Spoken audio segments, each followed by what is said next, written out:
Australian television and fashion personality Maggie Tabberer has died aged 87. She began her career as a model and later became a household name through her work in publishing and television. For 15 years, she was fashion editor at the Australian Women's Weekly magazine and was frequently featured on its covers. Born in Adelaide, Tabberer was discovered by photographer Helmut Newton in Melbourne at the age of 23 and was Australia's Model of the Year in 1960.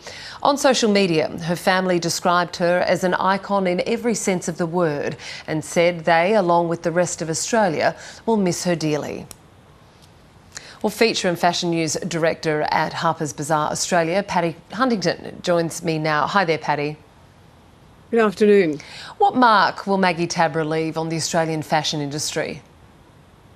Well, I mean, she was, as you say, she was a household name and, a real Australian fashion icon, national treasure. And she was the original multi-hyphenate, media multi-hyphenate. She was a model, she was a television personality, she was in fashion media. She was accessible, size-inclusive fashion pioneer with her Maggie Tabberer, years before that sort of became fashionable. And she was one of a number of Australian models in the 60s who made their mark. All of whom, almost all of whom, Maggie Eckhart, who died in 2000. She found a lot of success in Europe. Jennifer Hocking, who is less well known than those two. But Maggie sort of didn't, as you say, she was discovered by Helmut Newton. She'd started modelling before then in her home, in Adelaide for David Jones, moved to Melbourne, and that's right, was discovered by Helmut Newton, the great German photographer who at the time, I believe, was married to Alice Springs, the Australian. And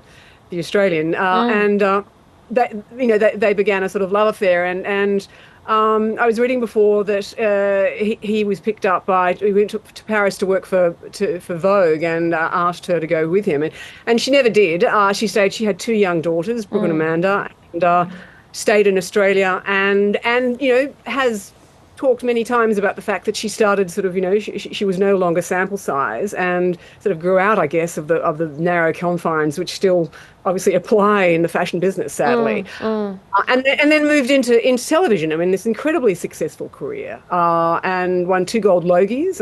I think she was the first to win 2 consecutive gold Logies.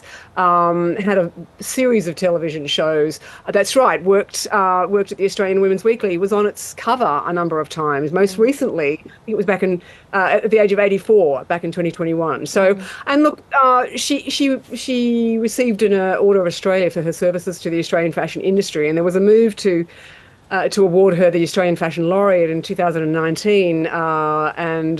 She didn't win it that year, but I'm sure she will be recognised. Yeah, she seemed to move seamlessly from, the front cover in her modelling career to then so many other aspects in, as you've just mentioned there, you've outlined the successful writing career, the television work that she did. She really, though, embodied I would say branding from a very young age. She had that slick hair, the minimal looks. We spoke to Juliette Reardon earlier about her monochromatic style. She seemed very self-assured and knew who she was from a very young age. Yeah, and grew up in a very modest family in Adelaide, the youngest of 5 children, and went on to have this illustrious career. And I'm not sure, how many other. There's been obviously lots of influential figures in Australian fashion, but everyone knew the name Maggie Tabberer. Incredible branding, and she had such a beautiful voice. In fact, there's a number of great interviews that will live online forever after. Where she talks about her career. But yeah, very interesting and moved between all those areas of the media, and really made a mark. Where do you think her legacy will be held the most? Would you say it's an industry-wide concept, or was it more as the model, as the businesswoman, as the television presenter? Well, I don't think she wasn't a model for that long. She was only a model for a couple of years. She was so beautiful I mean, it's not surprising that she was scouted and then went and worked for a while as a model, but she just parlayed that effortlessly into all these other areas. And I mean, if she hadn't had such a beautiful speaking voice, I mean, she wouldn't probably have been so successful in television. But she was really well presented. She had a very self-assured demeanour, and I mean, when she spoke, I mean, you really did, she knew what she wanted. She knew what she wanted to say, and I think became the voice of the industry, really. Is there has there been, or is there currently anyone who's been quite like her to straddle all these areas of fashion, of journalism, of PR, of her own clothing label, of television, and having that acumen? Has there been anyone quite like her?